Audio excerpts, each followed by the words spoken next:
A'udzubillahi minasyaitonirrajim. Bismillahirrahmanirrahim. Assalamualaikum warahmatullahi taala wabarakatuh. Innal hamdalillah nahmaduhu wa nasta'inuhu wa nastaghfiruhu wa natubu ilayh wa natawakkalu alayhi. Asyhadu an la ilaha illallah wa asyhadu anna sayyidina Muhammadan abduhu wa rasuluh.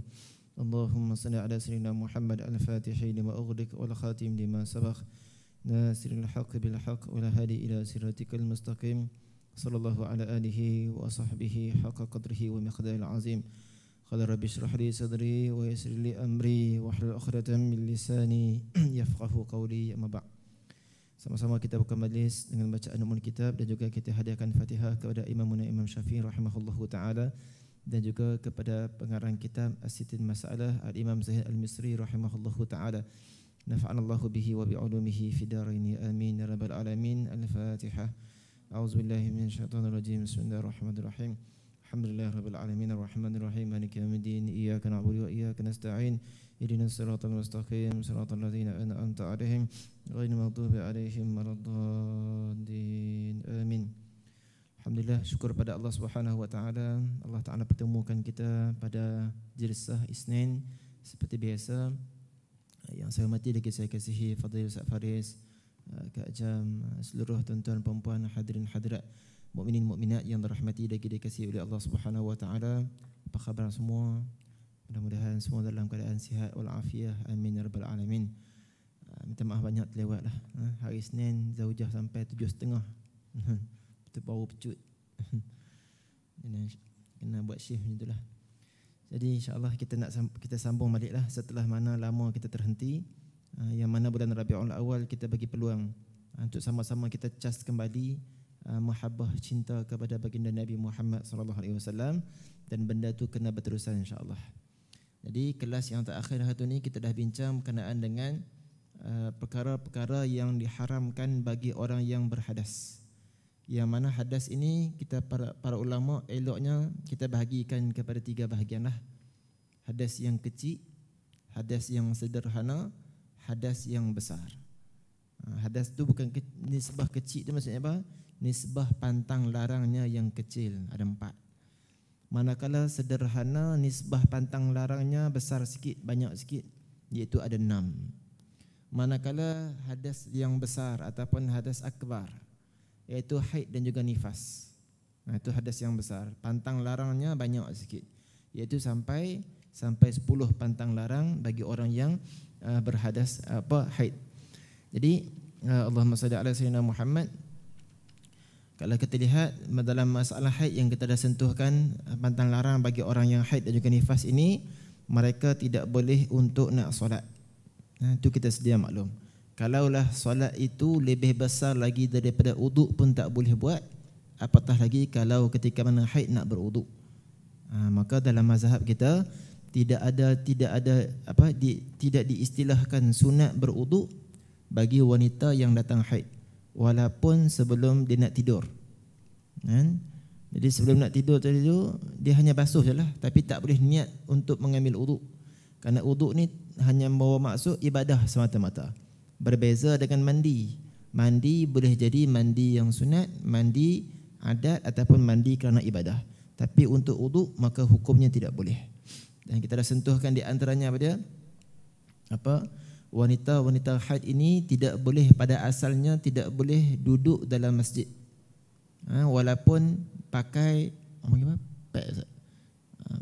pad supaya darahnya tidak jatuh, tidak keluar. Kenapa? Dari segi zat wanita, diri wanita yang haid itu, mereka sendiri tidak boleh masuk ke dalam masjid. Itu yang hukum asalnya. Dari segi hukum membaca Al-Quran pun sama, pun tidak boleh.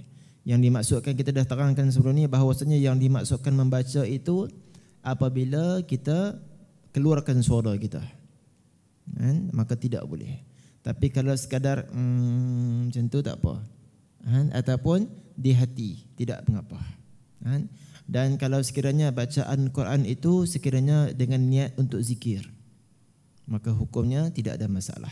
Contohnya macam perempuan yang tak pernah tinggal Al-Mulk, surah Waqiah contohnya, maka bila datang haid maka boleh untuk kita niatkan sebagai zikir. Baca surah Al-Kahfi contohnya hari Jumaat, ataupun setiap hari dibaca 10 ayat pertama, 10 ayat terakhir. surah Al-Kahfi walaupun ayat Quran, maka ia dihukum sebagai apa ni? Sebagai untuk kita niat sebagai zikir sahaja.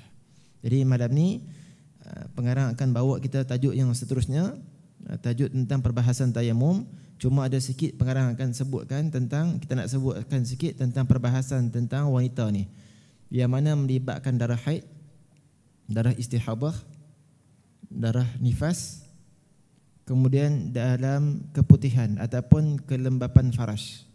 Ni nak bincang balik lah berkenaan dengan fardu ain kita ni, insyaAllah. Lama tinggal fiqh ni. Bila nak mula balik tu dia macam bos start enjin. Tunggu 5 minit, 10 minit, lepas tu kena bubuh gear pelan-pelan. Jalan pun 10, 20. Kalau main selalu tak apa, insyaAllah. Jadi kalau kita tengok dalam buku yang diterjemahkan, syarahkan oleh sahabat saya Ustaz Aiman Ghazali Al-Payungi, orang Terengganu lah, Jordan, muka surat 55. Kita nak bincang sikitlah berkaitan dengan haid ni. Jadi saya akan sebutkan secara sepintas lalu saja, kerana perbahasan haid ini dia memerlukan masa yang panjang. Hatta orang yang dah cekak pun dia akan ulang. Jadi perempuan jarang nak jumpa ni. Orang lelaki tak keluar darah haid. Tapi yang pakar haid ni tak ramai lah kot, mungkin daripada kalangan wanita.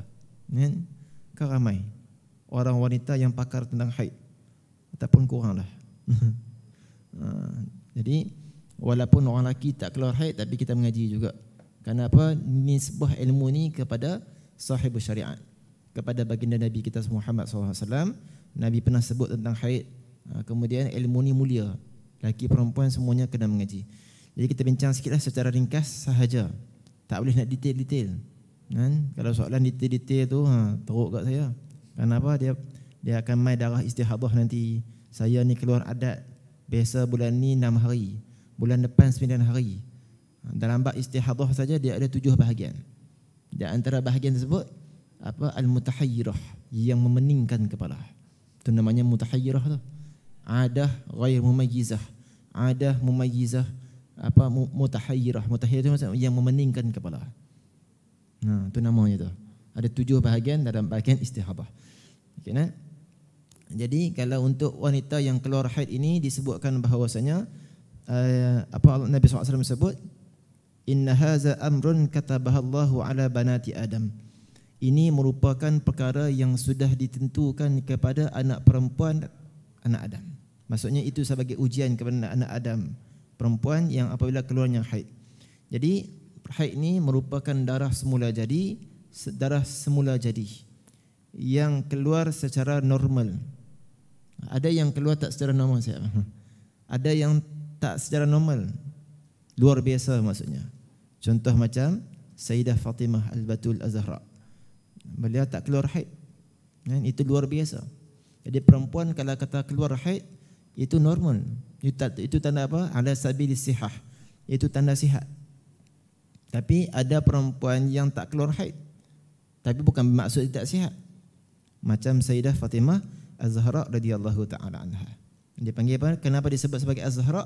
Az-Zahra ni maksudnya apa? At-taqiyah an-naqiyah. Taqiyah ni perempuan wanita yang bertakwa, dan juga an-naqiyah yang suci. Itu di antara maksud Az-Zahra lah. Jadi di antara hikmahnya Allah Taala buat kepada Sayyidah Fatimah Az-Zahra ini tidak datang haid, kerana apa? Supaya setiap masa waktunya tersebut diisikan dengan ibadah. Walaupun ibadah tak semestinya solat, tapi untuk Sayyidah Fatimah Az-Zahra ini dijadikan hikmahnya sebagai demikian, berterusan dalam keadaan ibadah. Jadi baik untuk perempuan, Allahumma salli ala sayyidina Muhammad, yang mana ada anak perempuan, ambil perhatian, kerana kita nak kena kira bahawasanya darah haid tersebut kena kira pada ikut bulan Hijri, bukan ikut bulan orang putih ni, Januari, Februari, tidak. Kita nak ikut bulan Hijri, bulan Islam kita ni. Maka bila mana bulan Islam, waktu tu dia akan lebih sikit daripada waktu bulan orang putih ni.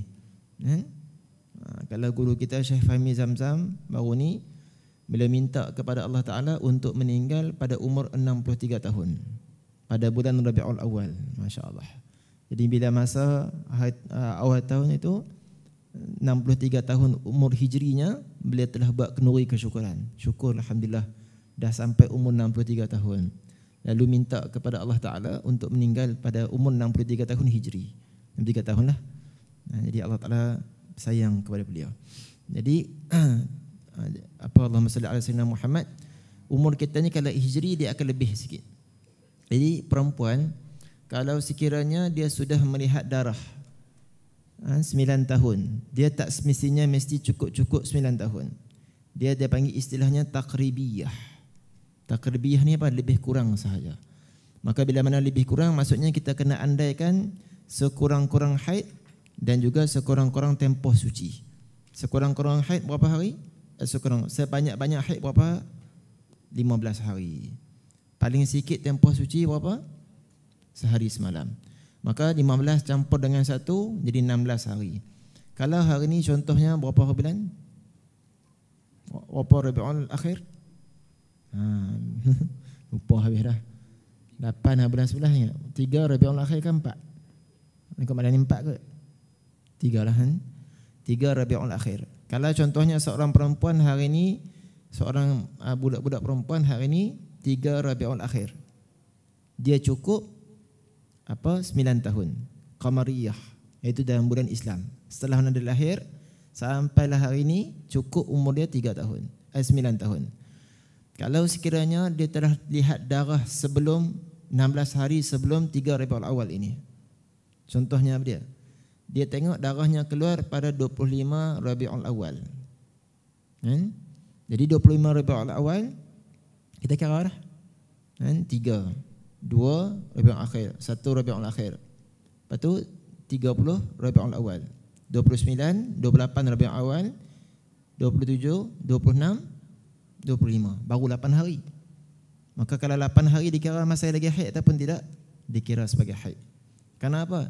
Darah itu tidak keluar melebihi 16 hari. Okey, contoh lagi. Kalau kita nak bagi nampak lagi. Sebab tu dia haid ni, mengaji haid dia kena kira.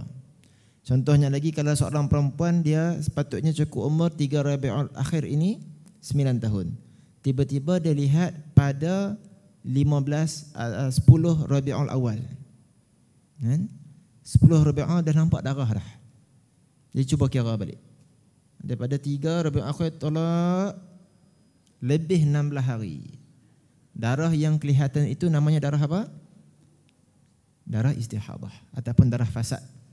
Darah fasad sebab tak cukup 9 hari, tak cukup 16 hari. Itu dipanggil apa? Takribiyah. Kan? Dia bukan hanya dikira tahdid mesti tepat 9 tahun baru cukup haid. Baru dikira sebagai haid. Itu satu tentang masalah yang mana ibu ayah ni kena ambil perhatian. Sebab tu ibu ayah ni tanggungjawab dia berat. Di antaranya kena ajarkan dalam bab taharah. Taharah ni merangkumi inilah. Merangkumi taharah dan juga kewajipan-kewajipan yang lain. Di antaranya ni kena ajar ni. Kena ajarkan bab-bab haid cukup umur 9 tahun, kena ajar cara nak mandi wajib, kena ajar cara nak berwuduk macam mana, kena ajar cara nak solat macam mana. Itu kewajipan ibu ayah, ya. Baik. Jadi Allahumma salli ala sayyidina Muhammad.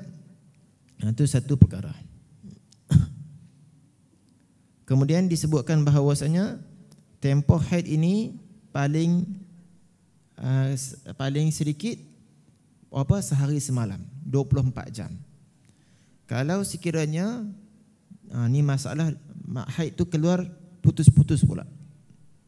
Kan? Jadi paling sikit haid ialah sehari semalam ataupun 24 jam. Dia jangan terkeliru. Ada orang dikira macam ni. Dia kira apa? Pukul 12 tengah malam, tu kira masuk hari baru. Contohnya ada pernah kita dengar bahawasanya seorang perempuan di syarah, seorang perempuan ni, Ustazah ni syarah, dia seorang perempuan ni keluar haid pukul 4 petang. Kemudian bila sampai 12 malam, tu kira sehari semalam tu. Salah tu. Cara perkiraan macam tu salah. Itu bukan cukup 24 jam. Sebab tu kita takbirkan ayat dengan 24 jam. Kan? Sebab ada orang kira bila dia masuk saja 12 tengah malam dikira sebagai masuknya hari baru, cukup sehari. Itu salah. Maka bila salah saja dalam bab perkiraan haid ini, apa yang berlaku? Kesan pada semayang dia. Dia akan tinggal semayang. Sebab dia anggap kata haid Sedangkan waktu tu dia kena sembahyang.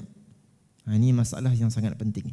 Jadi manakala untuk perempuan yang kebiasaannya datang haid ialah 6 ke 7 hari. 6 ke 7 hari. Dan apa tadi nak sebut apa tadi? Kalau seorang perempuan dia dah tengok darah haid sebelum 9 tahun, kita panggil sebagai darah istihadah. Okey. Masalah ni juga kalau kebiasaan perempuan dia keluar haid, dalam kitab fiqh sebut 6 hingga ke 7 hari. Tiba-tiba ada datang soalan, Ustaz, darah haid saya ni bukan 6, bukan 7 hari. Tapi kebiasaannya pada setiap bulan 9 hari. Nak tibar dia ke nak tibar yang Imam Syafi'i susun ni? Itu soalan penting tu. Sebab kawan-kawan saya yang dalam duk mengajar haid ni, dia selalu kenal macam tu. Ustaz, haid saya ni bukan 6, bukan 7.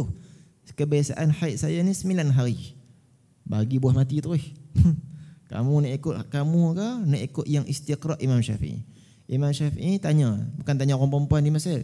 Tanya suami-suami, isteri kamu ni haidnya biasa berapa hari? 6. Ni 7 hari. Maka Imam Syafi'i pun keluarkan istiqra' hukum bancian mengatakan perempuan kebiasaannya haid 6 ke 7 hari. Tapi kalau ada perempuan hari ini keluar haidnya 9 hari, sebulan, 10 hari, maka tak tibar. Dikira juga 6 ke 7 hari. Nanti kita akan tengok. Jadi sepaling-paling banyak haid ialah 15 hari 15 malam. Kalau dalam tempoh 15 hari ini ada masalah darah ini keluar dalam keadaan putus-putus. Ini gambaran ringkas sajalah. Keluar dalam keadaan putus-putus. Contohnya hari pertama keluar sejam. Hari ketiga keluar 3 jam. Hari keempat tak keluar. Hari kelima keluar balik sejam. Hari keenam keluar kelima sejam, 2 jam, 3 jam. Daripada tempoh 1 hingga 15 hari tadi tu, kalau kita kumpulkan darah satu sikit, kumpulkan semua tu, cukup dah 24 jam. Maka kalau cukup 24 jam, maka baru dikira sebagai haid. Walaupun darah itu keluar dalam keadaan putus-putus. Jadi maksudnya macam mana? Maksudnya kalau kata seorang tu perempuan dia keluar haid, hari ni tiba-tiba dia tengok hari itu keluar 2 jam saja. Dia nak hukum macam mana ni? Adakah dia terus nak hukum dia istihadah ataupun dia terus nak hukum dia haid? Tunggu dulu. Kenapa? Sepaling banyak haid ialah 15 hari 15 malam. Maka dia kena tunggu dulu dalam tempoh tersebut. Macam mana? Ni ada masalah dalam tempoh selang ni ada 2 pendapat daripada alim ulama. Satu dipanggil qaul sahbi, satu qaul lahti. Qaul sahbi ni tempoh selang antara 15 hari itu, hari pertama, hari kedua haid. Hari ketiga darah tak keluar. Kemudian hari keempat darah tak keluar. Hari kelima darah keluar balik. Selang-selang maksudnya. Adakah tempoh selang itu dikira haid ke suci? Dari darah yang tak keluar tu kan, dalam tempoh 15 hari itu, adakah dikira haid ke suci? Jadi bagi Al-Imam Sahbi, dan ini merupakan pendapat muktamad dalam mazhab Imam Syafi'i, mengatakan ini ialah hukumnya haid. Dalam tempoh selang dia panggil naqaq. Nampak? Sebab tu haid ni dia kena apa? Dia kena pambang, dia kena tulis banyak. Ini saya cerita pasal ringkas saja, secara ringkas bagi kita nampak gambaran sedikit. Dan Allahumma salli ala sayyidina Muhammad. Kalau perempuan ni nak tahu dia tu suci ataupun tidak, maka kena masukkanlah sedikit kapas ataupun kain ke tombak ke, cek tengok ada ataupun tidak. Kalau cek rupanya tak keluar darah, putih kapas tadi itu maksudnya suci lah. Kalau ada sedikit lagi darah, maka dia masih lagi dalam tempoh haid. Jadi sebenarnya teringin nak buat lama dah ni daurah tentang haid, tapi tak berani. Bukan tak berani, satu tak beranilah pasal tak cekak sama. Tapi teringin nak buat. Kalau duk fikir bila aku nak berani ni, kalau tak, dengan soalan itulah menyebabkan kita akan ulang kaji. Ataupun nanti kita panggillah siapa-siapa kawan-kawan yang pakar dalam bab haid ni, insya-Allah. Bab penting benda ni. Itu tentang haid secara ringkas. Kemudian istihadah kita dah sentuhkan tadi, darah yang keluar sebelum umur 9 tahun qamariyah, ataupun darah yang keluar setelah mana lebih daripada 15 hari. Cuma jangan jadi macam ni. Jangan anggap darah haid paling banyak 15 hari. Bila ada datang masalah perempuan yang mana keluar haid itu berterusan, lama dia haid dia, sampai 16 hari, 17 hari, 20 hari. Jangan buat mudah saja. Senang saja. 1 sampai 15 haid, 16 sampai 20 istihadah. Jangan buat macam tu. Dia ada perkiraan-perkiraannya yang tertentu. Sebab tu ada seorang sahabiah pada zaman Nabi SAW namanya Fatimah binti Abi Hubais. Beliau ini diuji dengan selalu keluar darah istihadah. Maka Fatimah bin Abi Hubais, Nabi SAW pesan kepada dia, Nabi sebut kepadanya, idza kana damul haidi fa innahu damun aswadu. Kalau kamu nak tahu darah itu haid macam mana ataupun tidak, tengok kalau darah itu warnanya hitam, maka itu darahnya haid. Yu'rafu fa amsiki anis salah, maka jangan solat.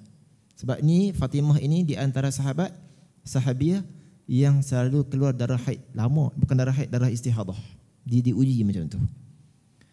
Mana-mana perempuan yang diuji dengan selalu keluar darah istihadah ni, ada doa dia. Apa doa dia? Dan satu lagi orang yang penyakit buasir. Penyakit buasir ni dan juga orang yang selalu keluar darah istihadah tak berhenti-berhenti. Selalu bacalah doa ni, surah likulli naba'in mustaqar fasawfa ya'lamun. Surah Al-An'am ke surah Al-Anfal. Itu kena baca sebanyak 11 kali. Tengok sekali. Surah Al-An'am. Masya-Allah. Ayat 67. Likulli naba'in mustaqar wasawfa ta'lamun. Jadi cara dia macam mana? Kalau orang yang ada diuji dengan penyakit darah istihadah, keluar darah selalu ni, kemudian ataupun orang yang buasir, ambilkan air ni, segelas air ke, jak ke, letak. Kemudian baca likulli naba'in mustaqar wasawfa ya'lamun. Wasawfa ya'lamu kan wasawfa ta'lamun. Kemudian tiupkan di air sebanyak 11 kali. Likulli naba'in mustaqar wasawfa ta'lamun. Wala saw. Wasawfa ta'lamun. Surah Al-An'am ayat 67. Baca sebanyak 11 kali. Yang ada penyakit buasir, itu juga ubat dia insya-Allah. Lepas baca tiup, itu insya-Allah. Sekali baca tiup ataupun lepas 11 kali baru tiup pun boleh, dua-dua cara. Ayat surah Al-An'am ayat 67. Itu kalau orang perempuan yang datang darah istihadah. Tadi lupa nak bagi tentang doa haid ni. Perempuan yang datang haid, apa doa nak kena baca?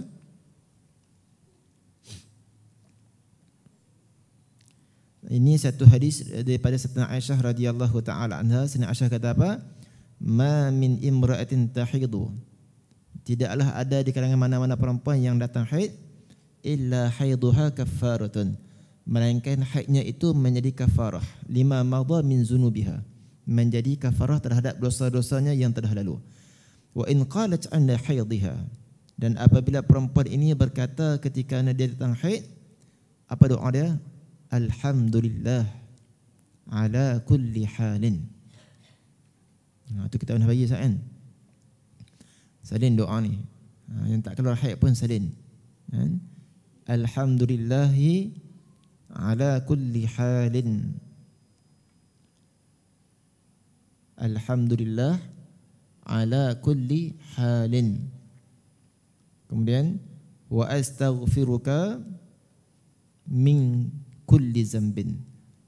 Wa astaghfiruka min kulli zambin.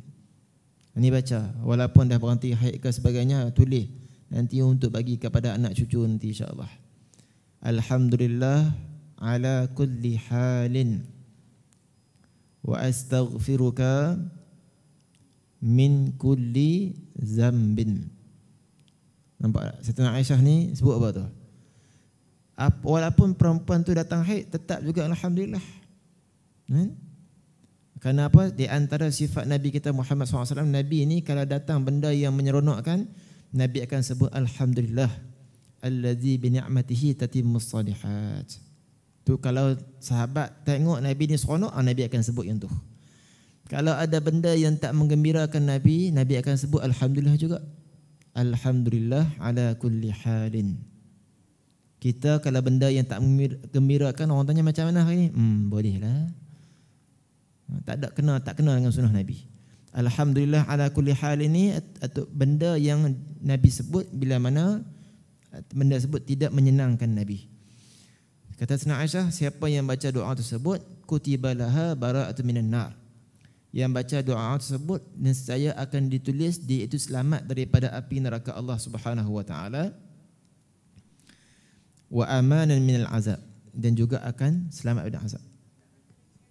Alhamdulillah ala kulli halin. Gembira tu. Doa haid tu. Doa haid dulu. Alhamdulillah ala kulli halin. Wa astaghfiruka min kulli dhanbin. Aku segala puji bagi Allah Ta'ala atas segala perkara. Wa astaghfirullah, dan aku minta ampun kepadamu ya Allah, min kulli dhanbin. Dhanbin, dosa. Kalau apa tadi, Nabi kalau gembira, Nabi akan sebut apa? Alhamdulillah bi ni'matihi tatimmus shalihat. Itu kalau gembira. Kita kalau orang nak tahu apa ustaz ni, oleh ulama ni macam mana hari ni, dia akan jawab alhamdulillah bi ni'matihi tatimmus shalihat. Itu tanda insya-Allah tu. Hari dia gembira. Siapa-siapa orang dia jawab macam tu insya-Allah. Kalau hari itu kurang menggembirakan sikit, dia akan sebut apa? Alhamdulillah ala kulli halin. Ni ada masalah apa ni? Macam mana hari ni? Sihat tak? Alhamdulillah ala kulli hal. Ni ada masalah apa ni? Tak cukup makan ke? Itu kita boleh tahu dengan cara orang jawab macam tu. Okey, jadi doa haid kita dah bagi dah. Doa wanita yang istihadah pun kita dah bagi dah. Termasuk orang yang buasir boleh baca doa ni insya-Allah. Okey. Allahumma salli ala sayyidina Muhammad. Apalagi kalau sekiranya dalam tempoh mengandung, dalam pendapat mazhab Imam Syafi'i, perempuan yang mengandung itu juga boleh datang haid. Kenapa rahmat? Perempuan yang mengandung kalau nampak darah ketika mana mengandung ni rahmat. Dah tak larat, tiba-tiba nampak darah, rahmat, tak perlu nak sembahyang. Sebab tu perempuan ni mahal. Dia kata para ulama, mereka ni boleh jadi lebih lagi pahala mereka daripada lelaki.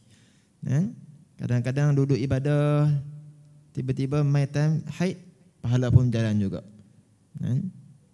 Benda macam tu Nabi sebut dalam satu hadis Sunan Nabi Daud, benda yang kamu dah buat selalu tiba-tiba datang kepada uzur, sama ada sakit ataupun kamu musafir, kutiba lahu kama kana muqimun sahihun, maka akan ditulis pahala seperti mana kamu dalam keadaan muqim, seperti mana kamu dalam keadaan sihat.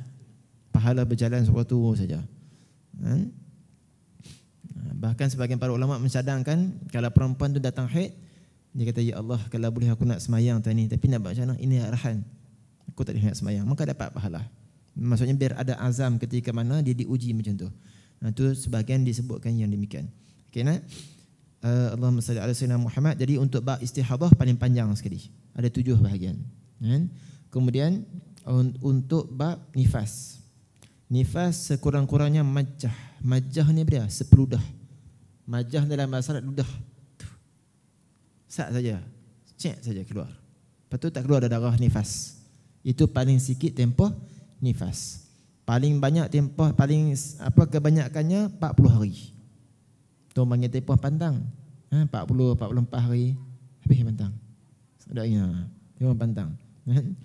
Laki pun kena pantang, perempuan pun pantang. Itu 40 hari. Kemudian paling banyak nifas ialah 60 hari.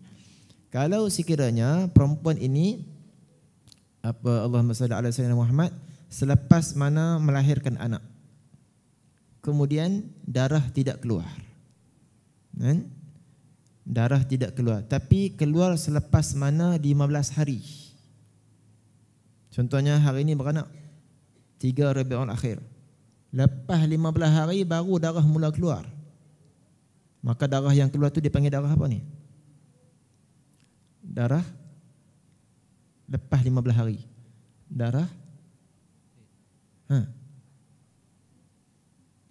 dia masalahnya kalau 40 hari itu tersebut darah itu keluar sambung. Ini masalah contohnya keluar lahir 3 Rabiul Akhir. Kemudian 5 Rabiul Akhir darah berhenti. Start 5 Rabiul Akhir itu sampailah 15 hari. 5 Rabiul Akhir 6, 7, 8, 9, 10, 11, 12, 13, 14, 15, 16, 17, 18, 19, 20 darah berhenti. 20 hari yang ke-21 baru darah keluar pula. Nak kira darah apa tu? Darah haid. Betul tak?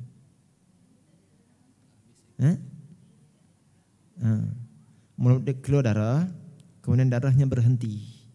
Kalau masalah darah itu berhenti setelah mana lebih 15 hari, lepas tu baru keluar darah baru, dipanggil sebagai darah haid. Betul? Macam mana? Ini orang panggil apa? 40 hari nifas tu maksudnya kalau darah berlahir, darah tu banyak keluar sampai 40 hari. Ini masalah saya nak sebut tadi pada doktor, darah itu berhenti di tengah-tengah itu. Dan berhenti itu pula lebih daripada 15 hari. Itu kalau masalah darah berhenti lah. Kalau darah tak berhenti tak apalah. Sampailah paling banyak 60 hari. Kalau tiba-tiba darah berhenti, hari yang ke-50. Kemudian hari yang ke-52, darah keluar pula. Nak panggil darah apa tu? Nifas lagi. Kenapa? Belum habis 60 hari lagi. Jelas insya-Allah. Jadi kata kunci je, jangan darah itu berhenti lebih daripada 15 hari. Itu kalau masalah darah haid itu berhentilah. Itu ada masalah lagi kalau darah haid itu bersambung 60 hari, lajak pula sampai ke 70 hari. Nak kira macam mana? Adakah terus kita nak hukum sebagai haid ataupun istihadah? Tak boleh juga tu. Nak kena tengok jenis-jenis darah dan sebagainya. Jadi sebagai permulaan sedikit saja. Kemudian kita dah sentuh secara ringkas haid, istihadah dan juga nifas. Kemudian juga perempuan ni dia ada apa? Keputihan. Kan? Masalah kelembapan faraj, rutubatul faraj ataupun kelembapan. Kadang-kadang kita duk dengar ada orang syarah berkata apa? Perempuan-perempuan sebelum nak pergi semayang cek dulu. Di farajnya tersebut kadang-kadang dia berasa macam lendiran-lendiran. Ada perempuan saya heran kenapa dia sebut yang satu kuliah tu, saya heran kenapa dia tak masuk tandas cuci dulu. Sedangkan dah keluar keputihan peluh-peluh tu. Jadi adakah perempuan yang mana kalau duduk berjalan-jalan tiba-tiba ada peluh-peluh di faraj itu? Adakah itu dikarenakan najis ataupun tidak? Jadi ada yang sebahagian penceramah dihukum tu kalau macam tu peluh-peluhnya tu dikarenakan keputihan, dikarenakan najis tu. Oh tak boleh kira macam tu. Dia ada perinciannya. Okey. Kalau sekiranya keputihan itu, kelembapan faraj itu keluar daripada bahagian yang zahir saja. Maksudnya macam contohnya perempuan dia jalan-jalan, kemudian berpeluh farajnya ada sedikit keputihan zahir saja. Bukan keluar daripada dalam. Perempuan tu dia rasa sendiri. Maka kalau keluar dari zahir saja, sikit saja, zahir sajalah, dia dikira bukan najis dan juga tidak membatalkan wudu. Itu satu. Kalau sekiranya kelembapan itu, keputihan itu keluar daripada dalaman, daripada batin, yang mana batin ini disebutkan sebagai apa? Tempat keluar itu iaitu tempat yang zakar boleh sampai. Jadi macam mana kita nak tahu perempuan tu dia rasa sendiri? Zahir tu macam mana, dalaman tu, batin tu macam mana dia rasa macam mana? Kalau sekiranya keluar daripada batin, dalam, iaitu tempat yang apa zakar boleh sampai ke dalam tempat situ, agak-agaklah lebih kurang macam tu, kedalaman dia, maka kalau keluar daripada batin dihukum sebagai najis dan ianya membatalkan wudu. Itu ada perincian dia. Tak boleh kita nak sembrono mengatakan keputihan semua hukumnya najis. Perempuan-perempuan yang kalau berjalan tiba-tiba rasa peluh-peluh dekat faraj tak basuh, najis. Tak boleh macam tu. Itu salah. Itu tidak ada apa jawapan yang agak kalut sikitlah. Sepatutnya kena bagi perhatian dalam masalah keputihan wanita ini. Okey, itu tentang secara ringkas bab masalah-masalah yang ada di badan perempuan. Apa dia? Haid, nifas, istihadah dan juga keputihan. Nanti insya-Allah saya nak panggil kawan saya lah, insya-Allah kita buat daurah di sini insya-Allah. Jadi malam ni kita nak tengok tajuk yang baru insya-Allah. Boleh ya insya-Allah? 1 jam lagi, masya-Allah. Khudwa balik sana. Sebulan tak buat kelas fiqh kan. Bismillahirrahmanirrahim. Jadi yang Fadil Ustaz Iman pun ada buat dalam ni, boleh tengok sendiri insya-Allah. Ada jadual-jadual tu insya-Allah. Ni kita nak tengok tentang fasal tayamum. Walaupun kita ni jarang tayamum, tapi ambil tahu juga. Tayamum ini disebutkan bahawasanya merupakan satu khususiat kepada umat baginda Nabi Muhammad sallallahu alaihi wasallam. Apa maksud khususiat? Special, keistimewaan untuk umat baginda Nabi Muhammad sallallahu alaihi wasallam. Dalam satu hadis disebutkan bahawasanya Nabi mengatakan, "Ju'ilat lana al-ardu kullaha masjida wa turbatuha tahura." Dijadikan kepada kami, iaitu kepada umat baginda Nabi Muhammad SAW ini, apa? Al-ardu kullaha, semua tanah-tanah ini sebagai masjidah. Apa maksud masjidah? Tempat untuk sujud. Maksudnya kelebihan umat Nabi Muhammad SAW ni, mana saja tempat yang boleh sujud, sujudlah. Wa turbatuha tahura, dan tanah itu pula dijadikan sebagai tanah yang suci. Dan kenapa disebutkan sebagai ini kelebihan sebagai umat baginda Nabi Muhammad SAW? Kerana zaman dahulu mereka kalau nak solat hanya tempat-tempat khas saja. Dipanggil apa? Biya'i wal kanais dalam bahasa Arab. Kita panggil apa? Kalau tempat orang Kristian tu dipanggil apa? Biarah. Kalau tempat orang Yahudi dipanggil apa? Kanisah tu apa? Gereja. Kan? Ataupun sauma'ah. Itu khas. Jangan gereja kan? Gereja Kristian. Kalau Yahudi, mihrab. Tempat solat. Jadi biara ataupun gereja lah. Itu tempat bagi mereka. Jadi tempat khas. Hatta zaman-zaman dahulu pun disebutkan pada nak semayang, nak ni hanya tempat khas saja. Tapi untuk umat baginda Nabi Muhammad SAW ini, Allah Ta'ala jadikan bahawasanya mereka ini di mana saja ada tanah boleh semayang. Sebab tu dulu kita buat camp kan, masuk ke dalam hutan. Bila nak semayang, Allah, semayang takkan semayang atas tanah. Masa ni nak praktik kan. Zaman Nabi kata menjadikan tanah ini sebagai tanah yang suci. Maka disebutkan bahawasanya dalam syarah Al-Mawahib Al-Zurqani disebutkan bahawasanya zaman dahulu mereka ni sebelum umat Nabi Muhammad ini, pada zaman sebelum umat Nabi Muhammad, kalau sekiranya mereka musafir, mereka tidak akan solat. Kenapa? Tidak jumpa biara ataupun gereja itulah tempat ibadah. Jadi mereka akan solat ketika mana apabila baliklah, khudhu balik solat sebut, dan tempat tu khas sahaja boleh solat. Okey. Itu cerita tentang Allahumma salli ala sayyidina Muhammad. Tayamum ni berlaku dalam peperangan turun pada tahun ke-6 Hijrah kata silap saya, ataupun 4 Hijrah, ketika mana peperangan Bani Mustaliq. Jika tak salah ingatlah. Baik, bismillahirrahmanirrahim. Fasal at-tayammum. Tayammum ni apa dia? Maksudnya apa? Tujuan, al-qasdu. Tayammum ni ialah kita nak menyampaikan debu tanah ke muka dan juga tangan sampai ke siku saja. Jadi tayammum ni dia hanya ganti saja sebagai ganti kepada uduk dan juga mandi wajib. Bila ganti, maka dia ini bukan ibadah yang kuat. Sebab tu bila mana kita nak tayammum, dia ada niat dia. Di antara niat apa tu? Kena niat nawaitu tayammuma listibahati fardhus salah. Sahaja aku bertayamum untuk mengharuskan fardu solat. Ada kalau kita tak sebut mengharuskan fardu solat, dia jadi macam tayamum tu macam kuatlah. Sedangkan tayamum ni ialah ganti saja. Ada orang tayamum untuk nak baca Quran saja. Nawaitu tayammum li qiraatil Quran. Sahaja aku tayamum untuk nak baca Quran, maka dia tak ada sembahyang sunat. Dia tak ada sembahyang fardu. Ada orang tayamum nawaitu tayammuma li salatul nawafil, untuk aku nak sembahyang sunat, maka dia boleh sembahyang sunat, dia boleh untuk baca Quran saja. Sembahyang fardu tak boleh. Sebab tu kita diajar untuk niat tayammum ni apa? Nawaitu tayammuma listibahati fardhus salah. Sebut perkataan fardu tadi tu. Sahaja aku bertayamum untuk mengharuskan fardu solat. Bila sebut fardu solat, sembahyang sunat pun dia boleh buat.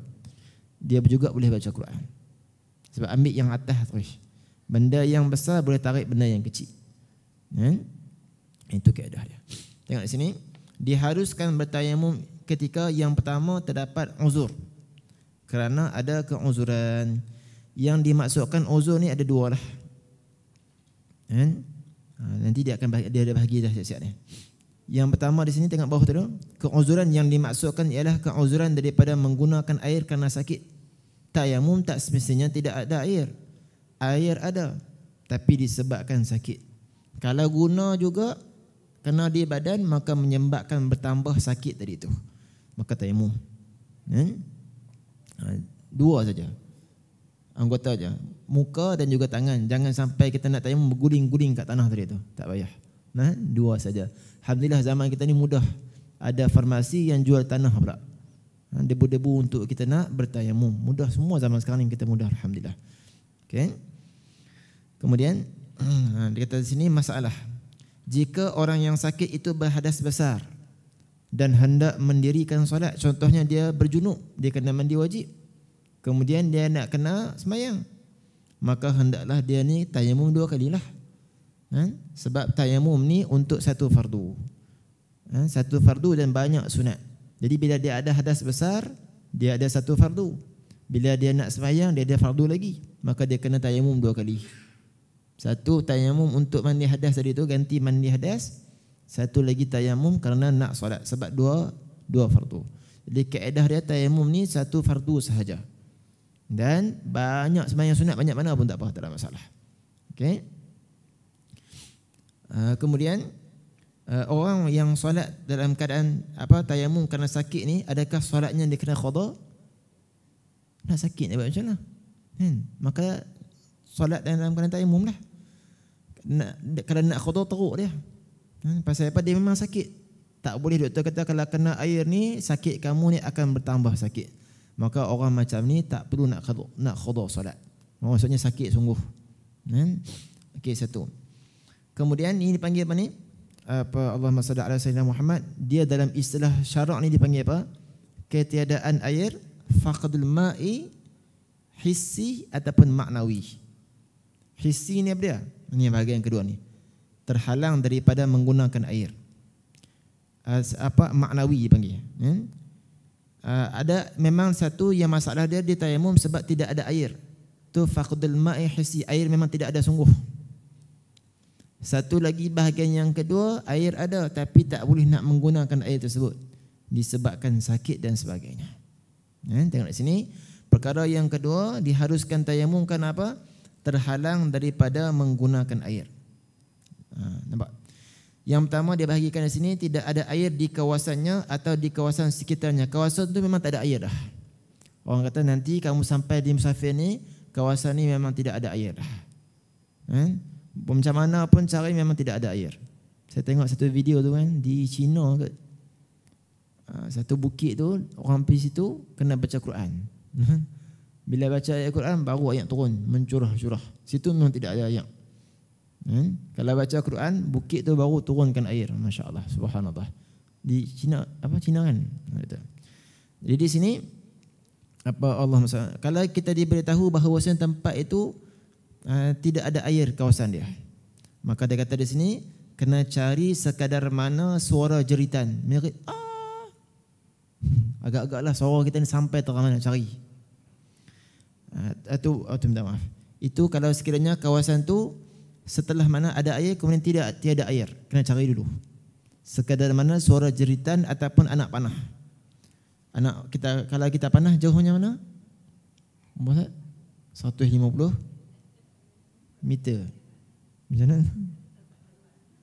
Kalau tak pandai panah, maksudnya kebiasaan orang panah. Mungkin 150 meter ataupun 200 meter. Tak pandai depan tu lah. Senang cari. Maksudnya kena tengok pada kebiasaan orang panah jauh sampai mana. Jadi berapa langkah tu? Berapa langkah agak-agak ada dalam kita ada sebut, tak pernah ingat.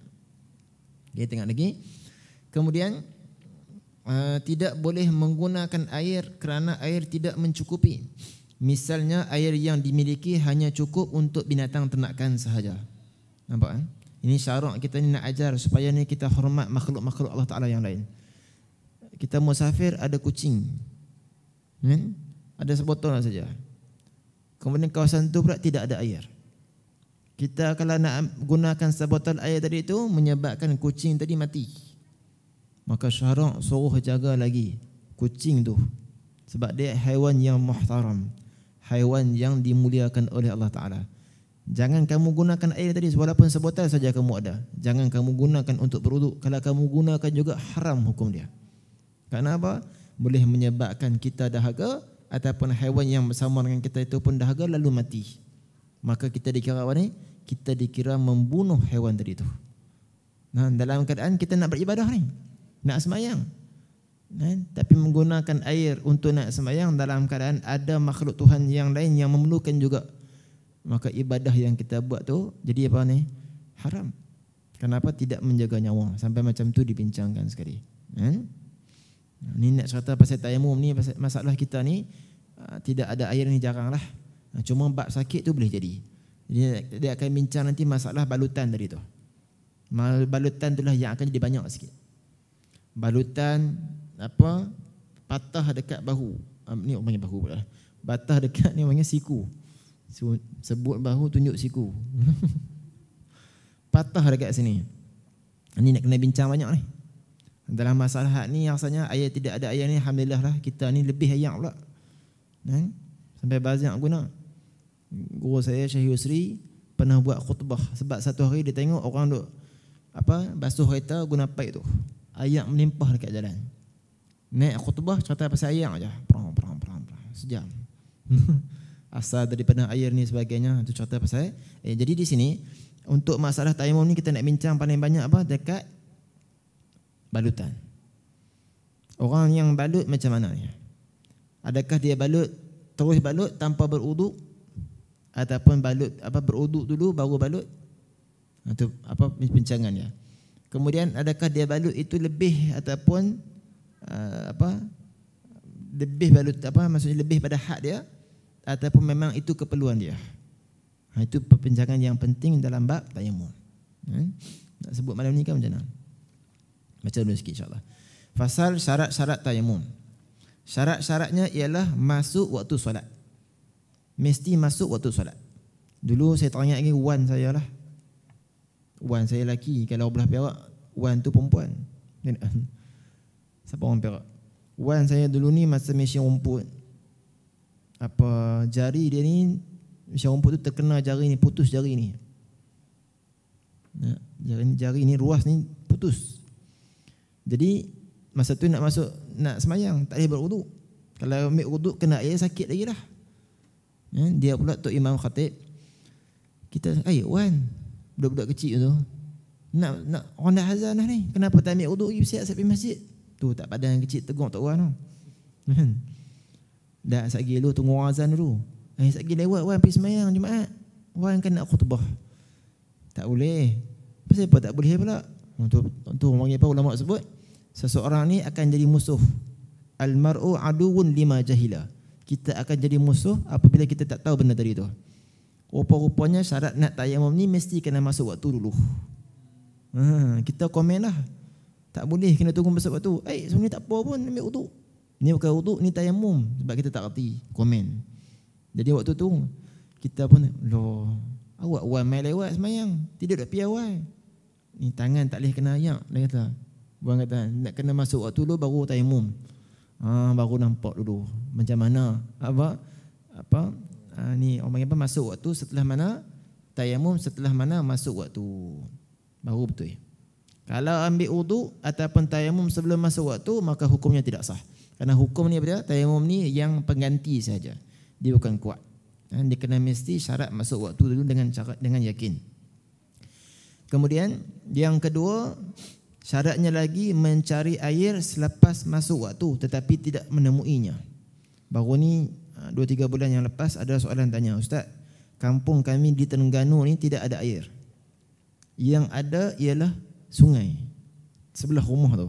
Kalau kawasan tu memang semua tidak ada air, adakah kami nak kena ambil air sungai tapi membahayakan kesihatan kami, ataupun kami nak kena bergerak sehingga sampailah 5 km, 10 km barulah kami nak ambil wudu, barulah kami jumpa air, ataupun kami boleh terus sahaja untuk tayamum. Jadi air sungai ada, tapi kalau ambil tu bahaya. Sebab tu ulama fiqh dia susun, kamu nak kena cari apa ni, cari sekeliling dulu, tanya kawasan ni ada air tak? Kalau orang kata depan sikit tu dekat surau tu ada air, kawasan tu ada air, kena pergi dulu, tak boleh nak terus nak tayamum. Macam tadi lah, dia ada tertib dia. Kena cari sekadar hak jeritan, sekadar hak anak panah, sampailah dia kata di sini, kalau tengok kita baca tadi tu, sampailah paling jauh 1.5 batu ataupun 4.5 km. Tanya orang apa kampung sebelah, kawan-kawan, rumah kamu ni apa 5 km daripada kita ni, tak ada air? Tak ada. Barulah kita boleh tayamum. Kan? Tapi agak-agaklah saya tanya balik, agak-agaklah sanggup nak start kereta ke, nak pergi depan sikit untuk ambil wudu, ataupun terus nak tayamum? Saya bagi soalan macam tu. Boleh start kereta tak? Pergi jalan depan sikit je, 6 km, 7 km jumpa air. Kan? Zaman sekarang insya-Allah ada Grab ada kan. Saya bagi soalan tu lah, dia tanya, ustaz nak tayamum kan nak macam mana ni? Saya tanya dia, nak start kereta kan nak tayamum? Baik kami start kereta ustaz, takkan kami nak tayamum. Tu nak berkata kata apa, zaman kita ni mudah. Kan? Nak ikut tu tak boleh lah, sebab dekat sungai tu ada air. Maksudnya kawasan yang tak lebih daripada 1.5 batu tu, 4.5 kilometer tu, masih lagi ada air. Cuma tak sanggup lah nak pergi kat sungai tadi tu. Di zaman kita ni alhamdulillah Tuhan mudah. Sebab tu saya tak baca tadi tajuk tu, terus langkau kepada syarat-syarat tayamum. InsyaAllah tu air banyak, apa, kereta banyak, Grab banyak kawan. Kemudian syarat yang ketiga tayamum ni menggunakan debu tanah yang suci. Tak semestinya debu nak kena cari debu tanah tu. Kalau kata tingkap-tingkap ada debu-debu, macam saya dekat Mesir dulu ni, lagi banyak berdebu. Ambil dekat tingkap, tercalik sikit dia, dapat sekilo tebal lah. Dekat bah pun banyak lagi. Jadi zaman sekarang ni mudah alhamdulillah. Tambah-tambah farmasi pula. Itu tanah yang suci. Tak boleh tanah yang mustakmal, tanah yang sudah digunakan maksudnya, ataupun tanah yang terkena najis, tak boleh lah, mesti suci. Itu kesemua kita sedia maklum. Kadang-kadang orang tanya, ustaz dia sakit, kenapa nak kena ambil? Dulu kita faham macam mana dia sakit, luka-luka ni, kita nak ambil tanah tu tampai dekat luka tu. Dulu saya faham macam tu, sebab jahil. Rupanya bukan ambil tanah tu pergi tampai dekat luka tadi tu. Dia balut, dia ganti saja kawasan ni. Kawasan ni berbalut, kawasan ni tak boleh kena air, kawasan ni nak kena ganti ni. Ganti dengan apa? Kita contohnya, tangan saya ni belah kiri lah, contohlah, tak luka pun. Tangan ni luka, tak boleh kena air kawasan ni saja. Maka saya nak kena ganti ni. Jadi ambil uduk macam biasa, sapu muka, lepas tu sampai dekat tangan, belah kanan sihat elok, basuh tangan kanan. Yang masalah belah kiri saja, sapu yang sihat. Okey, yang ni kita nak kena tayamum. Ambil kain, lap dulu muka, kena tepuk, nipiskan. Bukan pakai bedak lah tayamum ni, nipiskan, bagi layang-layang aja, tarik dari atas turun bawah. Kemudian ni pun dah basah tadi, kita lap sekali lagi. Dah lap, tepuk sebelah empat yang lap, nipiskan, tarik. Ini cara dia macam mana ni, empat jari, 4 jari. Mula belah kanan dulu, satu, turun. Betul, pusing yang mana? Pusing kanan ke pusing kiri? Pusing kanan yang ni. Tarik. Ni dah 4 kena, sekali lagi kena, 4. Tarik, pusing kanan. Ni jari temu yang ni. Betul, belah kiri pula, kita nak sapu belah kiri. Tarik belah kanan 4 jari. Turun, pusing yang ni, pusing hap diri tu. Maka dia akan bertemu ibu jari dengan ibu jari, dapat macam tu. Okey. Tapak tangan tak perlu, belakang je. Macam tu. Jadi selesai lah. Yang ni dikira menggantikan kawasan yang tak boleh kena air ni. Kemudian kepala basuh macam biasa, kaki basuh macam biasa. Nah, itu tentang masalah tayamum.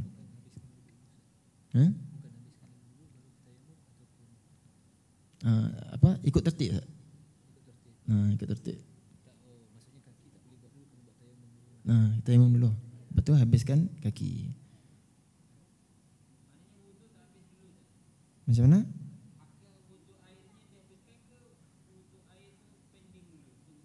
Pending dulu lah. Soalan macam Ustaz Faris. Pendingkan dulu wuduk tu.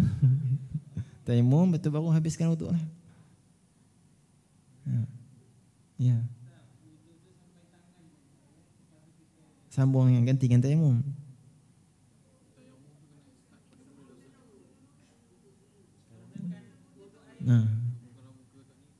Ya, ikut tertib. Ikut tertib masa wuduk. Istilah baru ni, pending wuduk.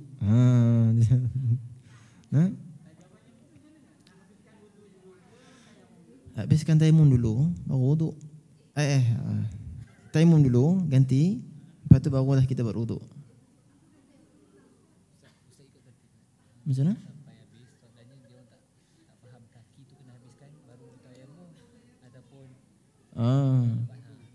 Baik. Betul ya tadi? Ada tak dalam ni? Apa Allahumma salli ala sayyidina Muhammad? Nak habiskan wuduk dulu ke nak tayamum dulu? Itu soalan dia. Macam tadi saya tunjuk.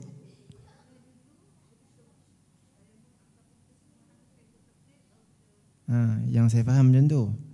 Maksudnya lepas dah tangan ni tak boleh, kita tayamumkan, ganti basuh kat sapu muka, tangan untuk ganti yang tak boleh kena ni. Lepas tu baru kita habiskan wuduk. Macam tu lah. Wallahu a'lam. Kalau saya salah, minta maklumkan balik. Ya. Mau sambung lagi. Boleh? InsyaAllah nah. Tak silap ada juga qaul, tak silap saya. Habiskan wuduk tadi tu barulah kita tayamum. Tapi saya tak ingat qaul mana yang tu. Jadi saya tengok balik. Tapi yang saya diterangkan macam itulah. Untuk nak gantikan ni kita tayamumkan terlebih dahulu. Basuh muka, tangan, habis dah semua, kemudian baru basuh kepala dan juga kaki. Kalau saya silap saya maklumkan balik insya-Allah. Yang saya ingat macam tu.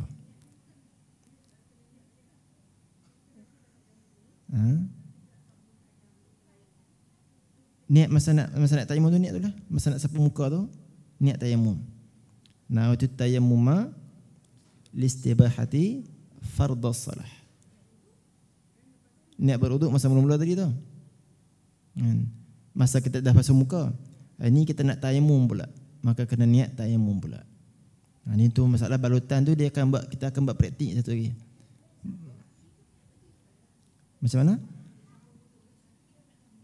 Dah niatkan masa basuh muka.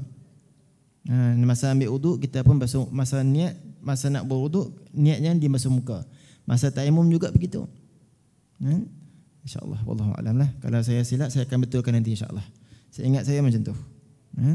Dan memang ada qaul juga Ustaz, yang kita habiskan wuduk dulu barulah kita tayamum. Tapi saya rujuk balik insyaAllah. Wallahu a'lam. Kemudian apa tadi? Masalah apa tadi? Allahumma salli ala sayyidina Muhammad. Masalah apa? Balutan ke apa? Balutan nanti kita akan tengok. Tentang masalah kalau sekiranya dia berbalut sebelum wuduk, terang tu lah. Kalau sekiranya seseorang ini balut setelah mana dia berwuduk. Balut ambil wuduk dulu kemudian baru balut tempat yang kena anggota wuduk tadi tu. Maka soalan dia, adakah dia nak qada balik solat dia ataupun tidak? Tak perlu qada lah, sebab dalam keadaan berwuduk. Satu. Kalau sekiranya dia sudah berbalut, doktor balut simenkan terus tangan dia, kemudian dalam keadaan balutan tersebut dia belum ambil lagi wuduk, yang inilah dia nak kena ganti balik solat dia tersebut, kena qada balik. Cuma nanti dia akan ada perincian lagi lah, saya tak ingat, tak ada nak sebutkan malam ni. Dia ada perincian kalau sekiranya wuduk tersebut, balutan tersebut lebih pada had dia ke, kurang pada hak dia ke, dia ada perincian banyak, ada 4-5 tafsiran lagi. Nah, itu saya buat pada kelas yang akan datang insya-Allah. Nah, ada soalan Ustaz di situ Ustaz? Ada soalan?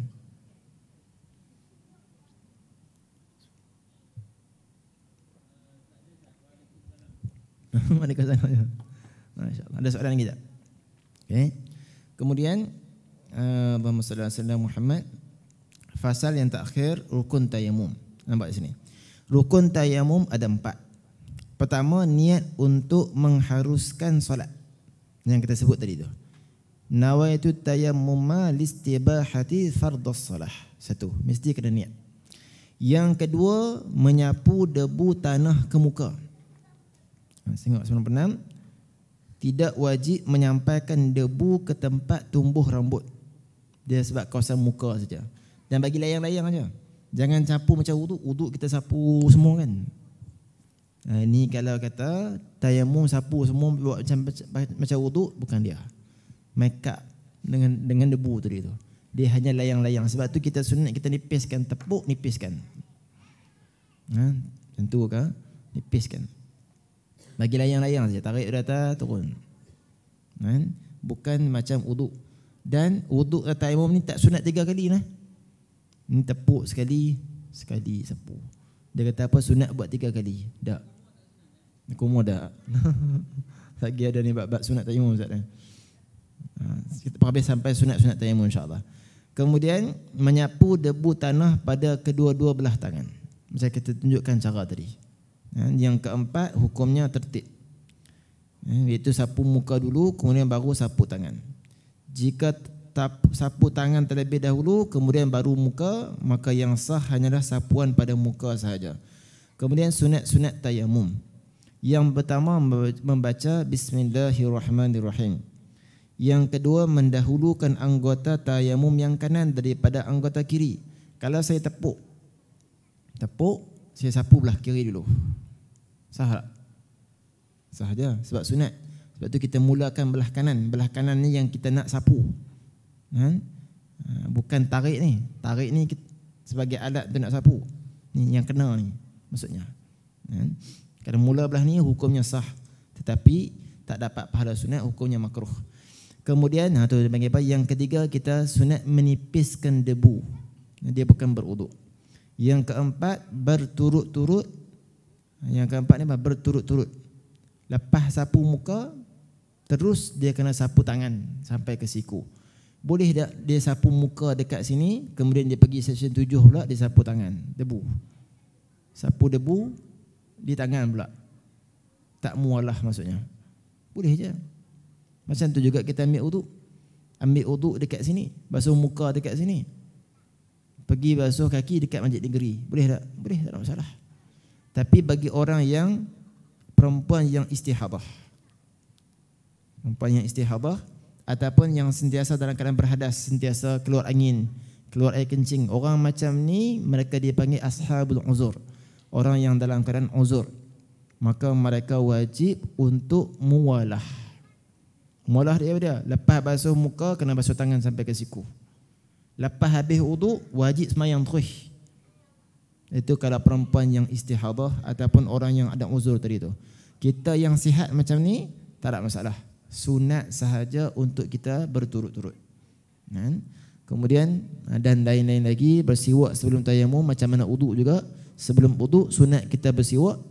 Masa nak solat juga sunat kita bersiwak. Kemudian merenggangkan jari jemari ketika anda mengambil debu, menghadap ke arah kiblat. Tepukan pertama ni tak apa lagi, tak pakai cincin. Manakala untuk tepukan yang kedua wajib buang cincin. Maksudnya tanggalkan cincin, bukan buang campak tu. Jangan salah faham. Dulu saya masa nak pergi umrah dulu, buat kursus umrah daripada Mesir. Kemudian saya kata nanti kita akan naik ke Bukit Uhud. Kalau boleh buanglah kasut tu supaya mudah-mudahan dia tapak kaki yang kita pijak kena dengan Nabi pernah pijak. Tiba-tiba ada soalan, Ustaz, kasut yang buang tu boleh ambil balik tak? Ya Allahu Akbar. Rupanya silap bahasa. Kena tanggalkan kasut, bukan buang kasut.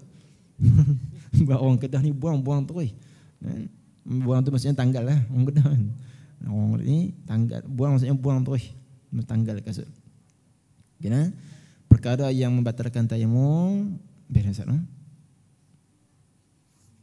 Panjang insya-Allah. Wallahu subhanahu wa ta'ala a'la wa a'lam. Yes.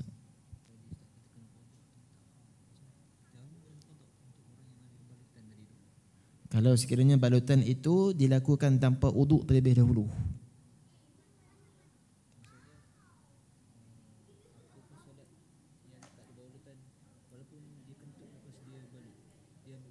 Dia ambil uduk, kemudian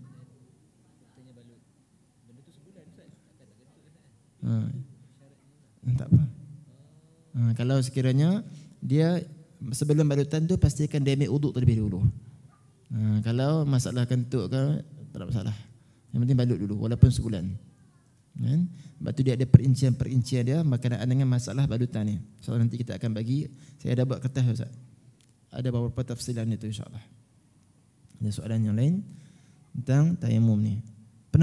Siapa yang pernah tayamum angkat tangan? Tak penuh lagi no. Alhamdulillah semua sihat-sihat belaka.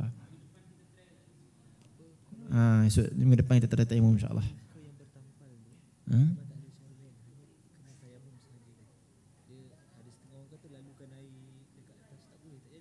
Jadi nanti barutan itu kita terang insya-Allah.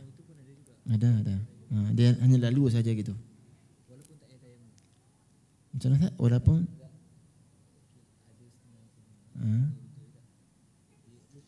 Okey.